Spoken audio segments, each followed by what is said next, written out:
dernier numéro de l'année 2021 muy li xew ci biir internet bi bari na ci li ci jot a xew ci diggante 2021 janvier ba janvier wala décembre bi ñu génn ba at mi jeex tey la mujjantelu émission ci li xew ci biir internet bi moo tax dajale leen lu am solo jot nañu message yëpp Facebook live YouTube live Instagram live surtout chaîne YouTube bi nga xamante ni saa su émission bi jeexee fa ngeen di dem di commentaire ak surtout vidéo yi ñuy envoyé yu ci bari du mën a jàll mais dañuy suivre selon information bi en temps réel wax nañ ko c'est une émission interactive donc lépp lu ñu fiy jàllale yéen internautes yi yéen a koy partagé ñu gis ni dina leen soxal parfois ñu def fact checking bareetul léegi wala léegi fi jamono toll yu ci bari da leen ni jaaxal lii am na wala amul dañ ko gis ci internet bi saa su ne dañuy ñëw di leen gën a vérifier gën a leeral leen ba xam lan moo ci vrai ak lan moo xam ne amu ci bari na ci suivre actualité ci année bi yëpp buñ ko résumé dafay yaatu dafay bari jaajëfal leen encore une fois ñu njëkkee ak voilà TER bi nga xam ne fi mu ne nii moo nar a tëj atum mbégte la surtout ci sénégalais yëpp mais surtout ndaw ñi nga xamante ne fi mu ne nii ñu ngi koy découvrir gaa yi ngi ciy tooñee nu ne nag mais ñu njëkkee ci dëgg sargal bi nga xamante ni saa su ne ñu ci nekk dañuy laajte nan la ñuy def ba dugg ci TER bi gis ngeen ne am na benn lien bu ñuy envoyé ñenn ñi wala ñi ci bari dañuy dugg ci site internet bi www.ter-senegal.com fa la ñuy dugg mën a am seen lien bi nga xam ne dañ leen koy envoyé ngir ñu mën a programmer leen kañ la ñuy dem visiter ci TER bi maanaam dugg ci biir diggante le 28 la ba le 13 janvier maanaam 15 jours yoo xamante ni voilà sargal la c'est open quoi ñu ci bari nag ñi ngi dugg fi mu ne nii di photo wu partager ci réseaux sociaux il faut dugg fi mu ne nii ñëpp a ngi partager seen expérience ci duggum ci voilà seen expérience ci TER bi mooy train express régional bi nga xamante ni fi mu ne nii bokk na ci nar a tëj buzz bi nar a tëj année bi 2021 bi. lu am solo la moo tax it am na ci ñoo xamante ni parfois nag duñ comprendre maanaam information yu baax yi duñ ko am saa yu ñu demee dañuy bëgg rek ñëw yaakaar ne dañuy ñëw rek dugg noonu am na ci ñoo xamante ni seen expérience nii la vidéo baa ngi nii mën nañ leen ko dégtal. ay 6 heures ñoo di laaj ay renseignements parce que dañu waxoon gratuite la mais ba ma ñëw fii li ma wax li ñu ma wax lu am ça fait 2 li da ngay ñëw ñu kii la nu ñu ko waxaat sax programme la mais loolu programmation bi amul sens. man lu ma bëggoon bu dee loolu dañuy xam ne mënuñu may affaire bi gratuite nañu bàyyi ñi di fay moo gënoon lu ñuy def nii da ngay ñëw ñu programme la pour après boo demee ñoom ñu wàllu téléphone yow nit ki day liggéey amoo jot di ñëw fii ngay ñëw fi di pour programmation man affaire dafa ma jaaxal trop instant gars yi dañuy ñëw fii kenn demul train bi yëbul kenn dañuy simulé nii rek depuis sànq ba léegi di ñëw taxaw départ dem day simulé ah. da ngeen amul bonne information bi loolu la moo tax te ngeen di jaar ci site bi ngir mën a ñu programmer la nga mën a ñëw di nga jot lien bu nga xamante ni moo lay permettre nga xam ban jour nga war a mën a dem donc fi mu ne nii comme que dañ ko maye comme que président ni mu ko waxee kenn du buruxlu dañuy organiser lépp en attendant ñuy commencer di fay di dugg ci TER bi ni kooku nag xam naa rek dafa comprendre amul information bu baax bi waaye fi mu ne nii nag internautes yaa ngi ciy tooñante nu ne rawatina influenceurs yi xoolal jaw fi mu génn joxe gonek Paname te pourtant fii la ci Dakar acca. En Strasbourg, là je suis au 13e à la gare de Dakar. Là c'est carré, on se prend, c'est carré. Tu n'as pas de batterie. Tu peux amener ton chargeur. Il y a une place pour brancher ton chargeur. Wesh mon gars. Bon. Tu n'as pas de connexion. Il y a un wifi. Tu peux te connecter là-bas. C'est carré mon frère.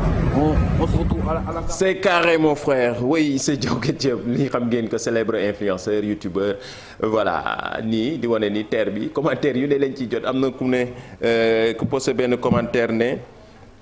moom il faut mu dund expérience su gars yi nekk France wala film tubaab yi quoi il faut mu dund loolu. commentaire yu bëree bëri ñu ngi koy jot appelage je pense que mën nga xool expérience message yi internet yi yu bëri dañuy tooñ ci ku ci nekk di wax sa expérience comme si voilà Europe la wala dara te pourtant fii lay xewee ci Sénégal am na ku ne TER bi nag dama koy xaar ba am déception amoureuse dugg ci toogee côté fenêtre bi di jooy di xool paysage bi di imaginer les bons moments yi nga xam ne dund naa ko je pense Apulaay mën nañu leen won commentaire boobu nga xam ne fi mu ne nii gars yi nga koy partager ci réseaux sociaux yi je pense bu okwee mën nañ ko won téléspectateurs yi sinon ñu jàll ci beneen aspect bi nga xamante ne toujours da leen a soxal ci mbirum TER bi mooy voilà ñu respecter mbirum cet gi dafa am solo bu ñu waxee TER gars yi toujours ni ñu wax ne c'est bien mais cet gi lii gis nañ ne depuis après keroog inauguration bi internet yëpp a ngi koy ñaawlu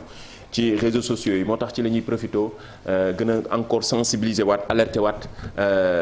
sénégalais yëpp ku ci nekk rek te xam ni ñun la suñu yëf la ñoo ko bokk te lu am solo la. am na beneen image bu ñu benn internaute envoyé muy image yu la xew fële ca Pikine pare nañ ci terre bi comme commentaire bi laa leen bëggoon wan mais bon mën nañu jàll quoi mën nañu jàll ci Pikine image du jour bi d'ailleurs benn internaute moo ñu ko envoyé léegi mooy Pikine Nord ki nga xamante ni ci buntu këram trottoir bi la jël daal di tabax image bi doy waar la boo xamante ni voilà trottoir bi nit ñi di jaare la tabax. je pense grâce à internet ak émission bi lii dinañ ci jël dinañ ci jël matuwaay jël ay dogal wan ni ko sa buntu kër la yem lii nag bu ñëpp di demander nit ñi sax amuñu fu ñu dox ñu créer ay trottoir ba nit ñi di fa jaar sinon image bu doy waar la ma nga ñu ñuy xamal ni Pikine Nord la suñu ndaw bi nga xamante ni di Ndiaga Fall moo ko partagé ci réseaux sociaux yi jàllaleen ñu ko peut-être lii xam naa dina ci am dogal lu am solo la baax na tamit ñuy alerter. bu ci jógee ñu jàll EMG démb benn partie ci hangar bi dafa doon lakk lu doy waar la waaye plus de peur que de mal ñu ne benn partie rek la bariwul lool ay dégâts yu fa am image yaa ngi noonu diggante démb ak tey ñu ngi koy partage ci réseaux sociaux yi. yéen ñii takk bi takk ci biir yi ko mën a fayee mais eggul ci kër gi de rek lay lakkee.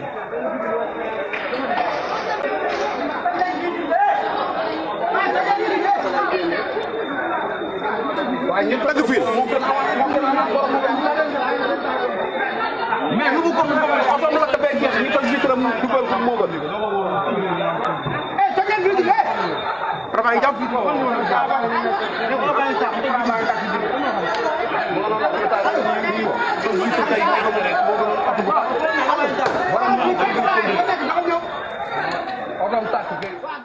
plus de peur que de mal loolu la ñu mujj wax ne benn partie la rek waaye lakk gi taxu ko ndebe na mujj gi maîtriser nañu incendie bi loolu am solo la baax na ndaxte démb saxaar si ñëpp a doon laajte lii fan la ci digg bëccëg bi fii ci Ndakaaru ba tax mujj gi yenn ci internet yi envoyé ñu image yi nga xam ni grâce à leur téléphone portable lañ ko daal di partagé voilà bi jógee mi nga xamante ni day liggéey ci boîte boobu moo joxe xibaar bi lu am solo la tamit ci ñu préciser ko. bu ci jógee ñu jàll ci atum 2021 bi nga xam ne moom la ñuy jeexal ñi nga xamante ni vraiment malheureusement dañu génn àddina dañ leen ñàkk ci atum 2021 bi yàlla na yàlla xaare leen àjjana image yi voilà internet yu bari postel ñu ko ne ñu ñaanal leen voilà ñii fàttali ne ci at mi la ñu génn àddina gis nga Père Double Less Père Iyane Thiam ABC ak Thione Seck ak Thiam 12e Gaïndé ainsi de suite mi image yaa ngi noonu ñoom ñëpp yàlla na yàlla xaare àjjana Père Mbaye Guèye leeral seen bàmmeel ooy fa suuf seen kaw donc fàttalikuwaat ñi nga xamante ni ci atum 2021 bii lañ leen ñàkk waaye tamit am na ci ñoo xamante ni ñu def buzz lañu ci réseaux sociaux yi ci atum 2021 bi day continuer mën nañ dem ba janvier ndaxte gis nañ ni internet yu bari di ñu envoyé ay images ñii ay photos naan ñu ñii ñoo marqué suñu année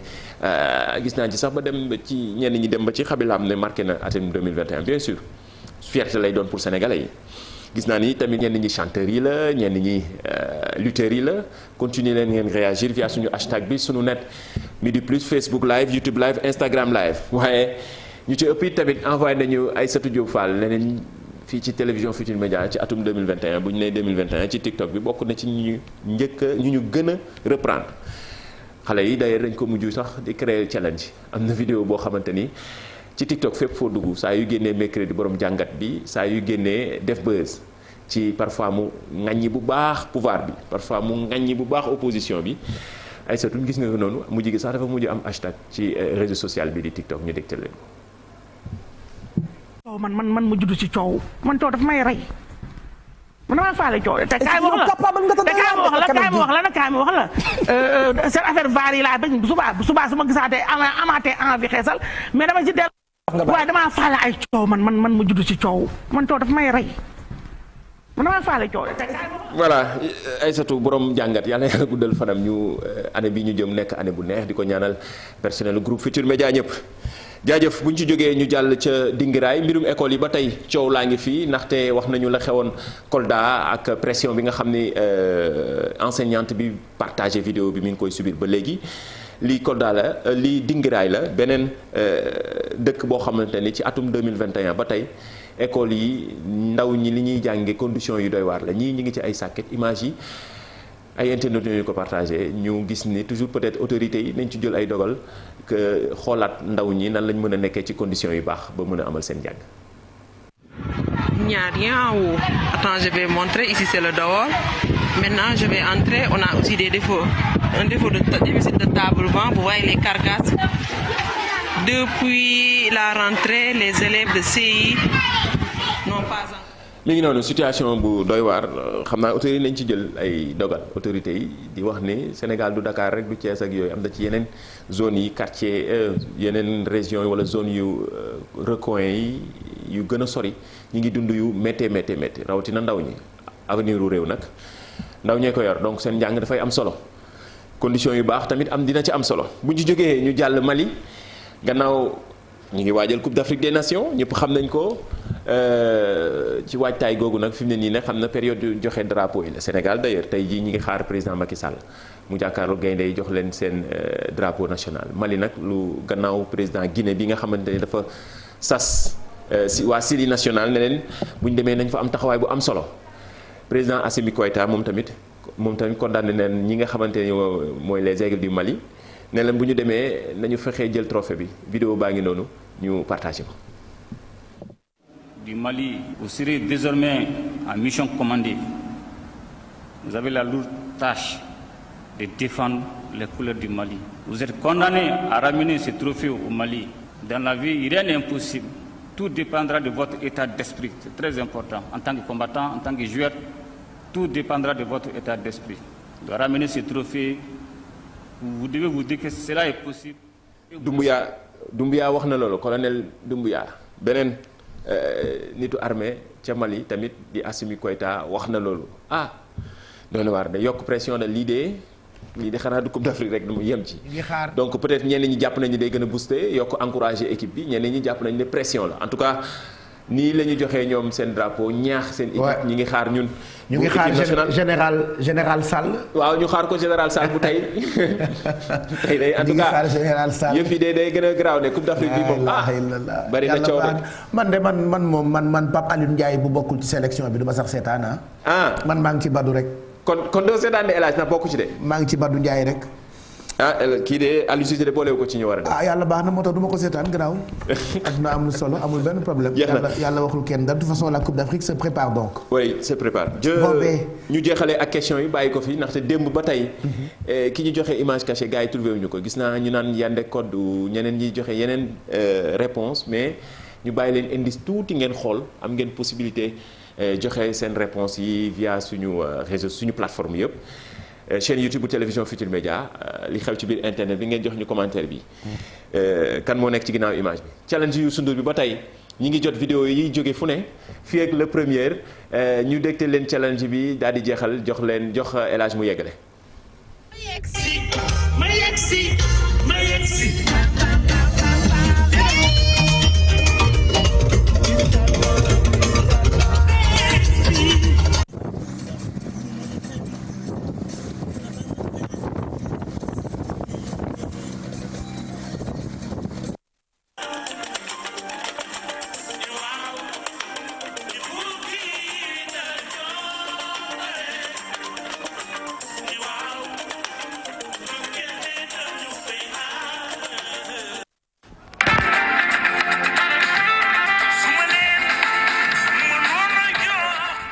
Rendez-vous le 1er janvier fële ca Dakar Arena miin ngeen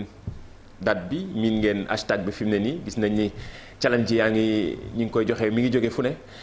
El Hadj ma bàyyi la nga yeggale ak tey ki nga xamante ni mooy invité bi du jour bi. Mamadou Lamine Maïga et puis j'ai vu tey dans un journal ils disent que seuls ceux qui ont le ticket du concert Dakar Arena seront à bord à l'aller comme au retour maanaam ñi bëgg a dem Palais des Sports, Dakar Arena bu Diamniadio. S'ils ont leur ticket, ils peuvent prendre le train express régional. Voilà, j'ai lu ça ci journal bi, transport des fans à Dakar. Arena, l'APIX mobilise le TER et le bus pour le Grand Bal. Donc pour le Grand Bal du 1er janvier 2022, rien n'est de trop pour donner à la fête un cachet populaire. Youssou Ndour tient surtout à ce que les fans soient dans les meilleures conditions pour ces grandes retrouvailles. Pour faciliter le déplacement des mélomanes un partenariat est noué avec l'agence APIX. La structure donc a décidé de mettre en circulation le train le 1er janvier, une manière d'assurer le transport des fêtards à l'aller comme au retour et en sus des rotations du TER de Dakar à Diamniadio. L'APIX donc paraît-il qui mettra à la disposition de ses fans des bus pour effectuer la navette entre la gare de Diamniadio ak fi nga xamante ni mooy Dakar Arena où devra se tenir le Grand Bal, première manifestation culturelle d'envergure sur ce site parce que c'est un palais omnisport donc ñun ñëpp dinañu ko fekkee incha allah. Sénégalais yi bu leen neexee ñu jël TER bi ak seen ticket dem wàcc ca gare bu Diamniadio ba noppi itam on a ouvert beneen point de vente des tickets yoo xamante ni disponible na fi nga xamante ni moo di Rufisque point de vente baa ngi nekk station Aïden